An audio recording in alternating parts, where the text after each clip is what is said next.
Hi, this is Brian of the 2022 Mega Bowl champion Skybusters, and you are listening to the Hidden Oaks Overdose Football Fix with Josh and Gar. It is October 4th, 2022, 8 p.m. sharp, Tuesday night. It's already fucking pitch black outside. Podcast number 112, episode, I don't know, like 16 or something of season 5, something like that. But hello, everybody, and welcome to the Hidden Oaks Overdose Football Fix podcast. I'm one of the hostesses, the Garlic Johnson. We are joined, as always, by our other lovely hostess, the Joshua Mitchell. Josh, say hi to the folks out there. Hi, folks. Nailed it. We got the Discord. You can leave us voice messages. You guys get the deal by now. Segment start times down in the description below. Levi Oki, thank you for being so beautiful. Josh, how we doing today, pal? And how are you, Gar? I'd say I'm doing pretty good. I don't know how I feel about it being completely pitch black outside. Also woke up randomly early at like 4:45 and couldn't fall back asleep, but then took like a little nap around like 4, so that was good. Just like a little 30-minute spell, but other than that, yeah, I'm not ready for it to be fall like this yet. I want some daylight, please. The outside matches my inside. Oh, no, Josh. What's going on with you, buddy? You want to talk about it? Should we turn this into Josh's therapy?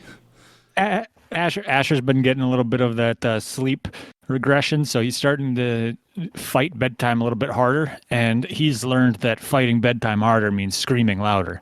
And so last night he was... as I texted you prior to the show that he was being a wah-wah face, yep. And that's kind of how it's been the last few nights, is just wah-wah-wah all night long. Thankfully, I don't hear him now, and he has been quiet for a while, so either he ripped that vocal cord or he's sleeping. But that bottle of whiskey really did its job, huh? Yeah, well, yeah. That's where it's all gone. Yeah, so that's... It's not that big of a deal. I agree. I'm not a big fan of it being dark at this point in time. Just because that means when I am in the office my one day a week, it means I'm going to be driving in the dark and driving home in the dark. And it's just kind of like you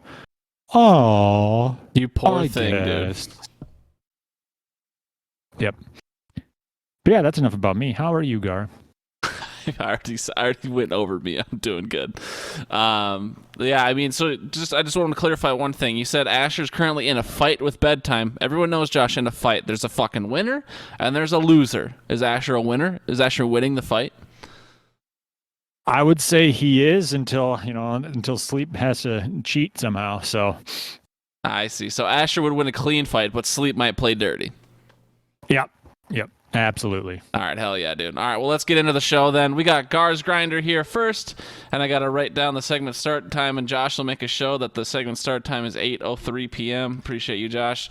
Go ahead and do the punchline for you. But Gar's Grinder this week, guy I was high on in the offseason, whereas everyone else seemed to be fading him. We had Josh Jacobs of the Las Vegas Raiders. 28 carries, 144 yards, and 2 tuds, with 5 receptions on 6 targets for another 31 yards. So that's at least, carry the 4, do the math, that's like what, almost 30 fantasy points in standard scoring, and then 34-ish in PPR. So Josh Jacobs, a guy I was high on. Glad to see. I mean, I'm not saying he's going to put up points like that every week, but at least for this last year of his contract, who knows what happens to him next year. But it seems like Josh McDaniels isn't afraid to run him into the ground and then throw him out, which, I mean, not great for Josh Jacobs, the human, probably, and for, his earning potential, but great for a fantasy perspective if you want Josh Jacobs to do good things this year. So Gar's Grinder this week is Josh Jacobs. Yeah, he basically doubled his point total on the year with that one game. So good for him. 28 attempts is a lot. Yeah, good on him. Rant and Rave, I see that you have a few down. I will say that, yes, it was a very ugly win for the hometown faves, but a win is a win. And, some people might say, the Packers shouldn't have been that close to Bailey Zappi and the Patriots. But we all know that Bailey Zappi is just the younger clone of Tom Brady. So it's not, I'm just saying it's Super Bowl or bust for Green Bay right now. Super Bowl or bust, huh? That 3-1? 4 weeks Romeo in? Dobbs is the second coming of Calvin Johnson and Jerry Rice's love child. It's all the stars are lining. All right. And then so Josh, I don't want to call it a dust-up. That seems dramatic, but like after the Vikings game, you came out and you're like, "Wow, I'm surprised it was that close." And then so I hit you back with it during the Packers game, and you seemed like you didn't like it so much. What was that about, huh? We got a double standard going here. I didn't watch any of the Vikings game because I was in church and then went out to eat with my family. Oh, sure, blame Jesus. Well, so I didn't watch most of that. But I was surprised it was that close. I thought that the Vikings were going to run away with it, but the reason that there was a little bit of a scuff up was because of the quotes you used in a mocking fashion to hurt my feelings about my team. You said you're just there sharing your thoughts, but like, what is the obvious logical way of interpreting your thoughts? Oh, I'm surprised it was that close. Like you just said, the Vikings should have blown them out. So because the Vikings didn't blow them out, the Vikings are bad. And I just said the same thing, of course, mocking you, but you said the Vikings were bad in your first statement. That's just if I had a line of glasses and they represented my feelings, you just took them all and threw them on the ground. Sorry to hear that, Josh. Way she goes. But yeah, no, both the Packers game and the Vikings game were pretty ugly, close games that shouldn't have been that close. But hey, both our teams got dubs, baby. That's all that matters at the end of the day. You just got to clean it up and string those together. Other rant and raves, JT. My man, Jonathan Taylor, absolutely killing me. Deflate these balls. My team is dead. In a league that no one here really knows about, it's called Too Many Johnsons, One Girly. It's my Yahoo league. It's not really a dynasty league. It's like a keeper league. But I tanked last year to get the first overall pick because that one has a linear draft, so I would have got the first round pick every round. Took JT first overall, of course. Dude is just absolutely murdering me. I'm 0-4 in that league. I took him in the Champions Branch Out League, second overall. JT is absolutely depressing me. What's going on? Will he turn it around, Josh? No, sorry. Obvious answer is no. All right. Because if he turned it around, he'd be running the wrong way. I don't know. It's weird. I mean, that offensive line apparently stinks. Like if you listen to Pat, he's given up on that offensive line. And so it'll be interesting to see what happens. Obviously, so there's a little bit of discussion in the VS group me chat about why he's struggling with a better quarterback. And I honestly think it's because everybody knows the ball is going to JT, but at least when Carson was there's the option. So because Carson can run even with 2 sprained ankles. And Matt Ryan has absolutely zero chance of keeping it himself on an option. So it's really just, all right, we'll send 9 guys after Jonathan Taylor and cover the wide receivers with, 2 safeties. Makes sense. All right, last rant and rave out of me. It's a rave. Fucking Geno Smith, baby. That was the quarterback I wanted. I know last Saturday we were talking, or maybe it was last Tuesday, we were picking up QBs. I picked up Geno Smith in the Hidden Oaks League, and he got me 34.9 fantasy points. Couldn't pick him up in the Guillotine League that we were talking about on the show because fucking Nikita had him stashed on her bench, so that was the QB I wanted. Settled for Cooper Rush, still got me 20 points, but Geno Smith against that Detroit defense that is absolutely last in the league, lights it up. 35 fantasy points in our league. It's probably a little less for the other leagues that don't do the 20 yards per point like we do, but holy cow, Geno Smith, dude. West Virginia go wild. He's a dog. Yeah, Al pointed out how good Geno Smith was doing when he had his 3rd touchdown of the first half or whatever by saying Geno Smith taking down the 1 seed of Josh would be all time in the Victoria's Secret League. Yep. So that was kind of depressing. Because I was watching the Bills game at that time, and I literally don't know what the Bills receivers were doing in that first half. It's as if they were playing patty cake with the ball itself and letting it hit the ground. So, it was good for him. I mean, obviously he's better than Russell Wilson, so it's a good thing they got rid of Russell Wilson. Obviously. The Broncos are trash. They may get some wins here and there, but without Javonte, who had been doing well, Russell Wilson hasn't shown that he can do anything until garbage time, and then somehow lucks his way into a couple wins. Everybody in that division's 2-2. Russell has his own sandwich, I guess. The Raiders the Raiders are 1-3 because they were 0-3 going into that game. Yeah, well, it should be worth 2 wins. Did you hear about Russ's sandwich, the Danger Witch? Is that what it is? Is the Dominator something at Subway, right? Yeah, yeah. It's literally just all of the meats piled onto a piece of bread. It sounds like, which it sounds I mean, at dangerous. Subway, it's not even legally bread, but yeah. Yeah, honestly, if you were to have a sandwich that describes Russell Wilson's kind of personality, wouldn't it just be 2 slices of Wonder Bread and unsalted butter? I think it'd be the meatball sub with ranch on it, the Bradley special. In a blender. I mean, Exactly. I don't know why, but ever since he's left Seattle, I don't like him. I don't know why. I mean, He's the new Pete Carroll. The guy he is right now, he's kind of the same prickish guy that he was in kind of his last couple years at Seattle with like the Mr. Unlimited and this and that. Yeah, Russell Wilson is certainly, he's like the John Cena, I mean, this won't be a good reference for you, but he's like the John Cena, the Roman Reigns. So like keeps getting pushed by management as the baby face, but the crowd just fucking hates him. So he gets booed even though he's trying to be a good guy. So what Russell Wilson needs to do is he just needs to go full heel like a TO and just embrace it and start, swearing at people in the crowd and this and that. Like a heel Russell Wilson would be amazing. But yeah, right now he's going to keep getting bad press because he's like a fucking cornball dude. It's getting gross. Yeah, he's a goober. Like that's just the only way to describe him. He's a full goober. Yeah. All right. Anyways, we got to keep moving here. About it. Yeah, we got to keep moving here. Let's get into the weekly recap. Grain of salt, Josh. I'll go first because I think I let you go first a couple weeks here. I went 5-3 in the 8 leagues I'm counting. Al, go tuck yourself in. Oh, actually, hold on, Al. And I'd like to solve the puzzle. Go tuck yourself in. You got it. Thanks, hey Jack. But yeah, I went 5-3 in the leagues I'm counting last week, so I'm a total of 16-16 heads up in those leagues this year. So exactly 500. Though that 500 number is a little inflated, though it's not exactly as it appears when you go down to the intellectual property of Joshua Allen Bunker Incorporated. If I were to play against each team every week in the league, I would be 175-206. I only have 2 teams above 500, and only one of the 2 teams above 500 is like convincingly good.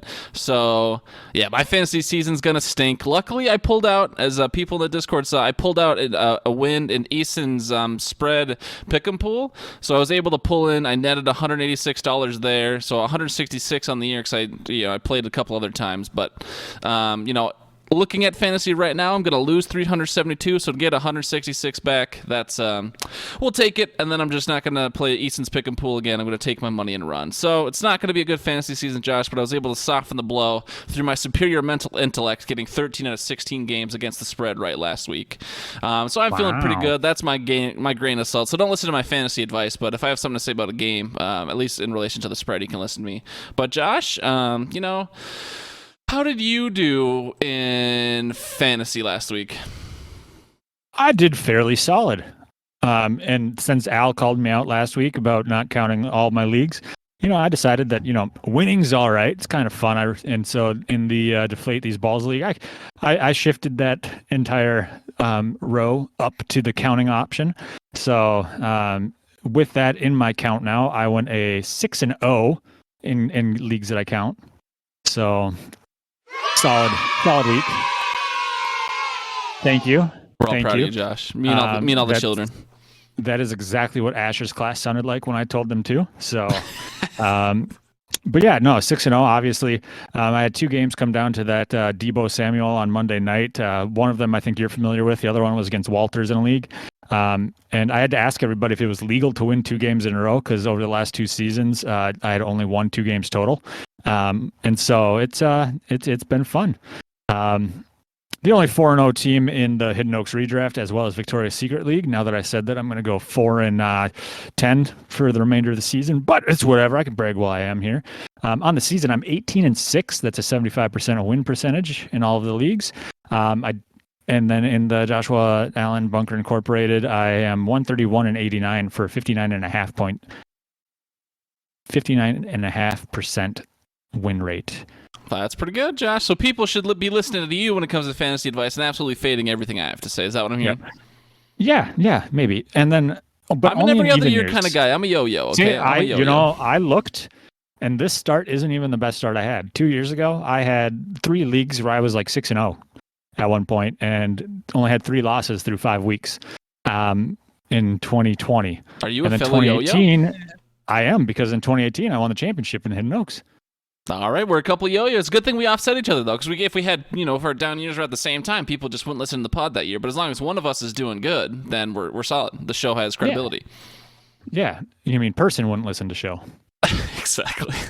All right, well, that's the grain of salt, Josh. We'll very quickly blow through the FanDuel top three. Top three in fantasy points for FanDuel. Hawkinson, obviously, everyone knew that they had 18 receivers out. Hawkinson was going to get the ball against that awful Seattle defense. Yeah, I mean, I played him too, but no, it was a good call. 35.9 points. Jared Goff throwing it to him, 34.22, and then Josh Jacobs, I was just talking about earlier, 32 points in the FanDuel, which is half point PPR. Top three values was Hawkinson at 6.6, Mo Alley Cox, tight end of the Colts, 5.3 times value, and then Josh Jacobs, 4.9 times value. So love to see Hawkinson and Jacobs being great fantasy performers and great values. Top three weekly totals: Carter Shipman, 1999. He won the week, I guess, with 165.34 points. Jack Mehoff, 143.88, and then Nikita Mitchell, shout out, 140.72, and then on the leaderboard, Levi Elke still in the top, 497.66. Panic Man Walters, stays in second, or stays in the top three with 471.96, and then Garbanzo Best Bean, my buddy Glenn, he is at 459.4 in third place. Josh, not seeing you anywhere in the top three. Had that great Hawkinson advice, and yet I don't see you up here. What's the deal? Well, top three weekly totals, I had like 137, so I was right behind Nikita. So not top three, just to clarify? No, well, Shipman cheats. He's a Packers fan. He's dating my cousin. He lives up here. His name's Carter, like I said. He's a Packers fan. He had Romeo Dubs in his lineup. Why didn't you have Dubs in yours? I think I did. You have Alan Lazard? I don't want to take no, I did not have Alan Lazard. I don't want to take the time to look at that because we are on kind of a schedule here, and we have a very important PSA coming up that I think we need to focus on. All right, let's move on, Josh. As you alluded to, we've got a medical minute. I understand that people might be sick of hearing about Tua by now, but I reached out to a real-life doctor. It gives our show credibility. All the fantasy stuff I ingest, so whether that's from the Power Trip very loosely, or Pat, or some of the other fantasy football outlets on Reddit, or this or that, I didn't see any real doctors talk about it. I know some doctors did. I didn't see that content. So for other fans that listen to us, maybe they didn't actually hear real doctors talk about this shit. Dr. Jamie Hammer, her grain of salt is, hey, I got a fucking MD, all right? That's all the grain of salt she needs. She's got credibility. So without further ado here, I will just go ahead and let Jamie take it away. A bit of a longer one for a medical minute, but I think all the information is useful, so let's hear what Jamie has to say about the Tua situation and second impact syndrome. Jamie, take it away. Hey guys, Dr. Jamie Hammer here to talk about Tua Tagovailoa by request. I know that we did concussion and chronic traumatic encephalopathy last year, but I tell you what, this situation brings to light second impact syndrome and how important it can be to give proper recovery in between injuries. So let's talk about Tua. In week 3, when he fell and hit his head and then got up, you saw this poor guy shake his head, try to shake off the injury, and then fall over, needing to get caught by a couple of teammates. The independent sideline neurotrauma consultant actually ended up getting fired for his evaluation of this patient. It was stated that they followed protocol and didn't go against the NFL requirements, which say that a patient can't return to the game if the doctor and the neurotrauma consultant feel that the injury is neurotrauma related. And they evaluated that this was not neurotrauma related and chalked it more up to a ankle and neck injury. However, they have now changed that wording throughout the course of this investigation to include, now if there's any signs of gross motor impairment, you also can't play, which I think is a really good change, because if you're trying to come up with how something came about on the sidelines of a game in between the half and you're letting him go back to the second half, I don't know how you're supposed to come up with the actual cause of this injury. Whereas if you just say this person has gross motor impairment, that's it. It takes the whole gray zone out of it, and you don't have to make a judgment call on the sidelines. And so I think that this is a really, really important change, and this was sort of initiated by the chief medical officer, Dr. Sills, who advises for the NFL. The interesting thing is that after Tua went back to the game on Sunday, he had a really great game, but then he went again against the Bengals on Thursday, not too long after. And after a sack, he immediately had that fencing response, and that is a scary thing to see. Like, it almost looks faked because it looks so painful to see the way that his hand sort of contorted up. And then he had to go into the hospital, obviously, for more formal evaluation, and it sounds like he's now out of the hospital, which is fantastic, because here's the deal. The big worry about this injury isn't that the person experienced 2 concussions. It's that they happened so closely together that the brain didn't have time to recover in between. So first off, I think there was a missed call on the 25th game, where he probably did experience a neurological injury, probably a concussion. But then he wasn't given full time to recover. So the brain is super vulnerable to a second injury, and we actually call this second impact syndrome. So that, again, when he was hit on Thursday, the brain had a much lower threshold to be able to recover. There are actually a couple of studies out there where animal testing was done to show how an injured animal responds to a concussion. And if you do not give a person or an animal a full enough time to recover after a concussion, the same amount of impact can cause not just a concussion, but like a permanent and sometimes fatal severe traumatic brain injury. And so that's kind of what happened to Tua. It didn't look like that much force when he was sacked by Josh Tupua, but he hadn't had time to recover from his 25th injury. And so this actually ended up playing out like a traumatic brain injury, which, like I said, can be permanent, severe, and even fatal. You're probably wondering how long a person needs to recover after a concussion. Human models are currently showing that it takes about 22 to 30 days, or about 4 weeks, the same length as injured reserve, to recover from a first concussion. If you don't let time to recover and you get another concussion within 10 days, it can actually take up to 90 days or 120 days to recover. So going from 3 to 4 weeks up to 3 to 4 months to recover and avoid that second impact syndrome if you've already gotten a second concussion. Obviously, the more concussions and the closer succession together, the more likely that a person's going to get chronic traumatic encephalopathy. And one of the most interesting things I read while doing my research for this week's podcast was I was reading an interview with Rodney Harrison, who's an ex-Patriots player who is experiencing chronic traumatic encephalopathy. And Mr. Harrison was really saying to players that are cheating the concussion protocol that it's just not worth it. He was citing depression and chronic traumatic encephalopathy and troubles communicating and connecting in relationships and losing spouses and things as all reasons that it's not worth it, and trying to encourage players to be honest with their coach and honest with their team doctor so that they can avoid second impact syndrome. I think this was totally worth revisiting. Thanks for the shout out, Gar. If you guys have any other questions, hit me up. I appreciate it. This was Dr. Hammer signing off. Well, there you go, Josh. Second impact syndrome. You know, I know you and I on Saturday were very like, we're not doctors, let's not make the call. Dr. Jamie Hammer's like, yeah, dude probably had a concussion on Sunday, has another probable concussion on Thursday. Second impact syndrome could be permanently debilitating or fatal. Tua could, in theory, could have died on the field. Pretty gross stuff. And I know, like, you didn't maybe seem to remember it, but I know, like, in the Medical Minute channel, which I brought back on the Discord so people can hit up Dr. Jamie for some other stuff, but you had talked about second impact syndrome being like the stuff of nightmares before. Do you have anything else to talk about second impact syndrome, or do you I guess, what do you feel about all that? I mean, it's hard to say doctor's wrong, and no, I'm just kidding. I mean, as far as kind of what she said, yeah, obviously that the span between injuries was way too short. I mean, you can look and say, I mean, concussions affect everybody differently. And Jamie, you can go ahead and discredit me if you need to, but from what my understanding is there's really no limit on the number of concussions a person can have if they heal in between them. It's a bruise essentially of the brain, but everybody reacts to it differently. So one concussion for one person might be like equivalent to the long term or the kind of the side effects of 7 for a different person.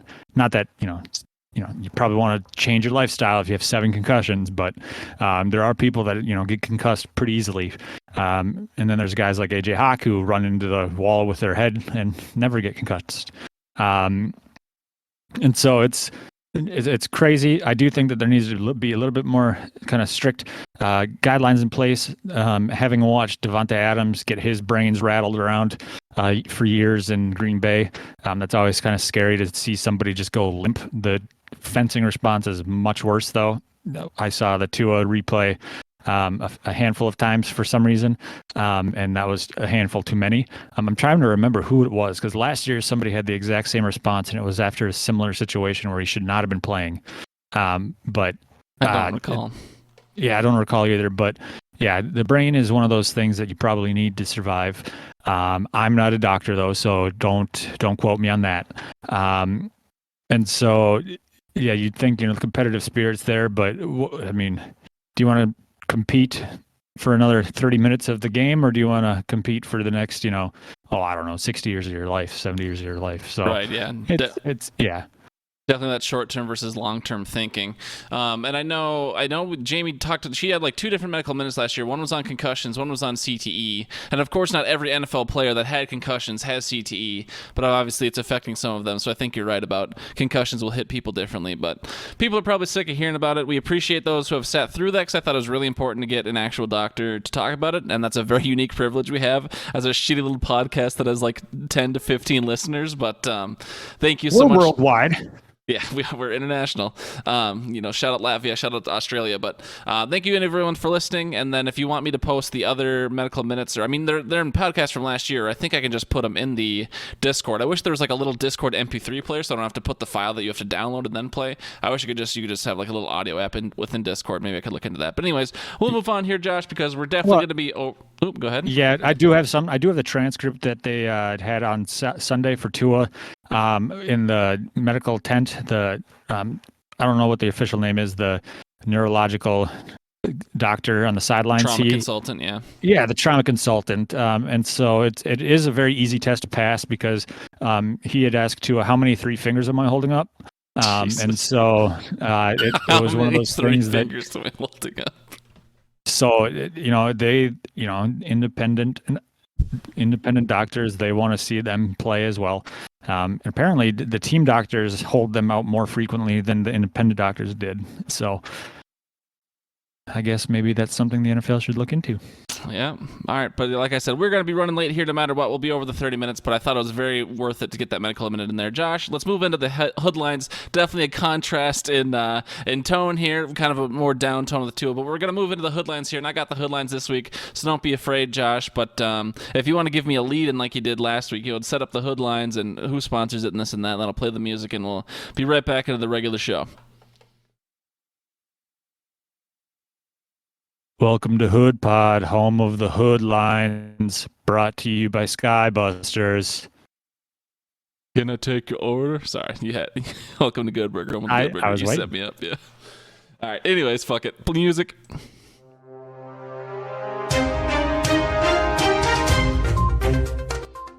Tonight, sibling controversy, as one brother would much rather be lucky than good, using his extra straight cash savings of almost 200 fewer points against to buy out his brother's time machine. After that, a depressed father of 3 keeps running the table of failure. A league-high 12 transactions has only gotten him to 12th place. In other news, the blood-curdling scream heard round the world allegedly originated from a Duluth stay-at-home dad. This meatloaf-fueled giant couldn't even beat up an accountant. And in our main story tonight, our own Mrs. Mitchell, who has never been known for being the biggest anything, continues standing tall over the whole league. Is it platform shoes, a booster seat, or did she finally hit that growth spurt 20 years later? All that and more, right now.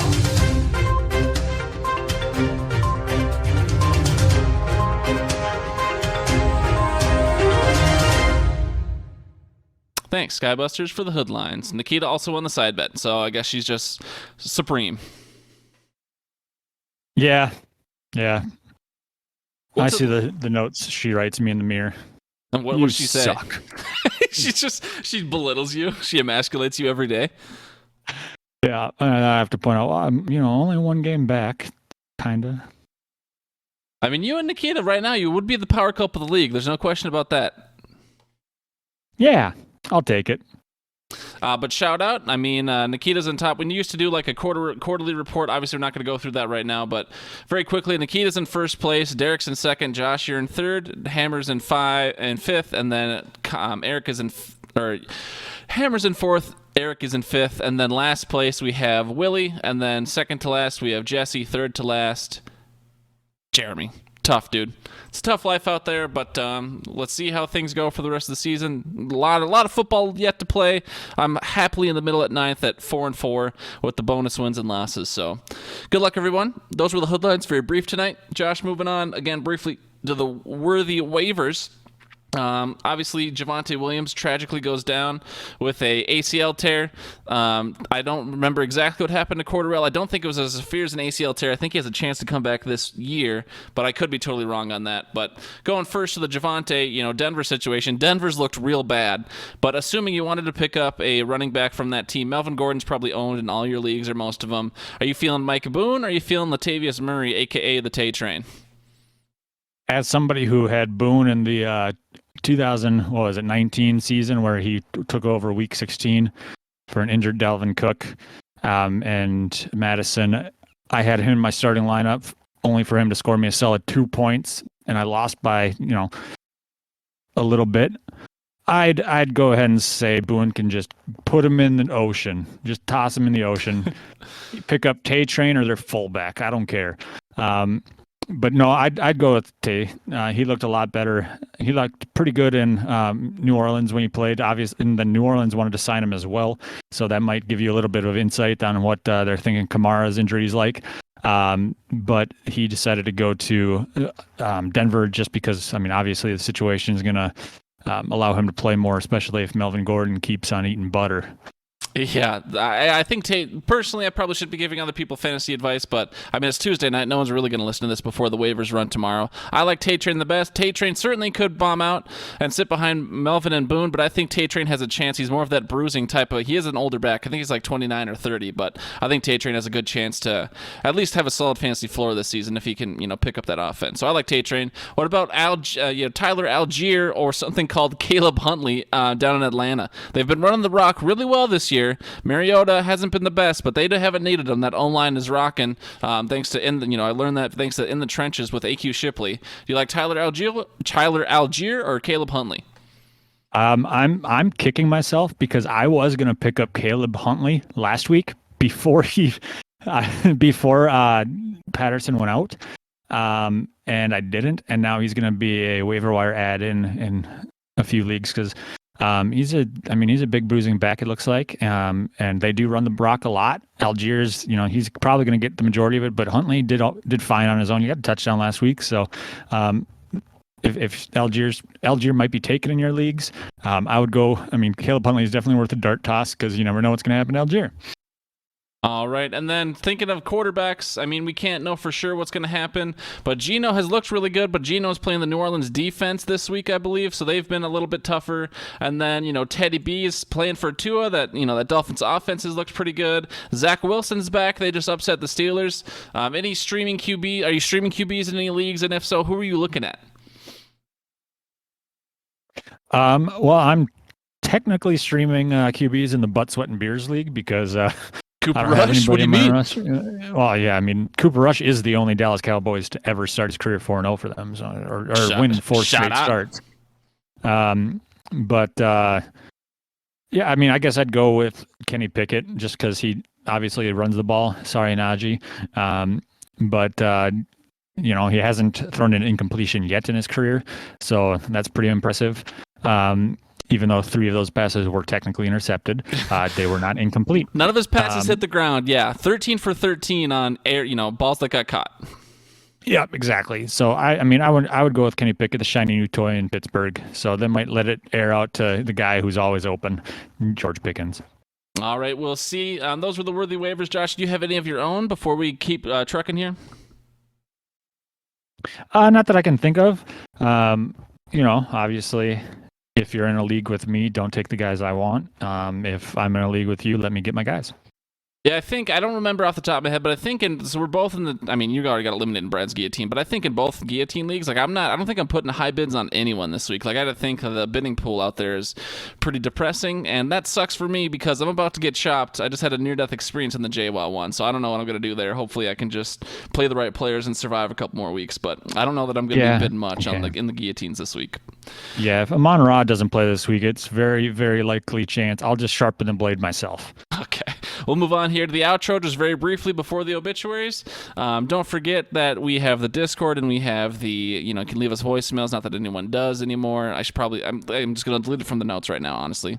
Because we get a lot of, we get plenty of participation from the Discord, and we do appreciate it. I'm not going to sit here and be greedy and tell people they're bad fans if they don't leave us voicemails as well, so that's not fair. We would love to get your takes, though. We always love the chats. I try and engage people with the @Gridiron Gossip Gang tag, but we always appreciate people who chime in on the conversation. We'll be back Saturday morning at 8 a.m. So get ready for that show, the Week 5 preview. And Packers will be playing in London next Sunday, but we'll talk about that next Saturday. Josh, let's go ahead and we'll hop into the obituaries here, and let me just get ready to play the sad song. And then once it starts playing, the floor is all yours, man. Thanks, everyone, for listening. Josh, the obituaries.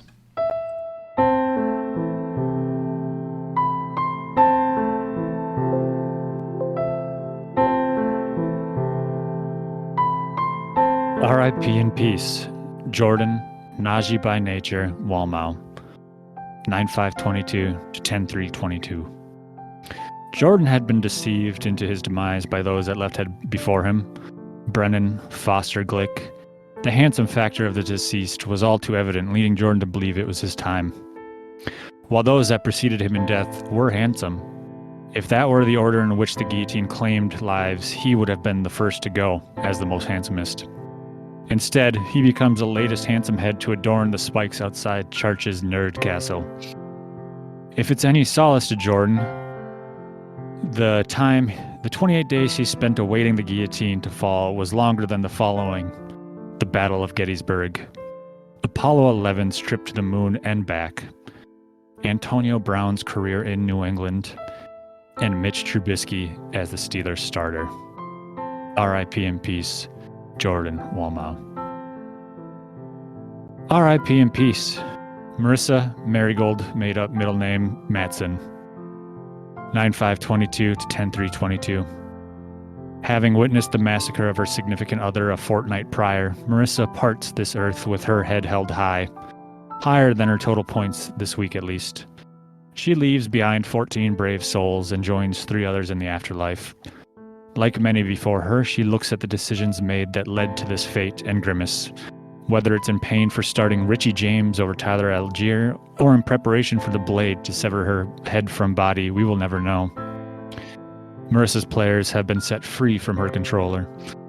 Some will be gathered by remaining folk willing to foster the strays, while others wait for more to join the abyss we label the waiver wire.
You're a fucking nerd.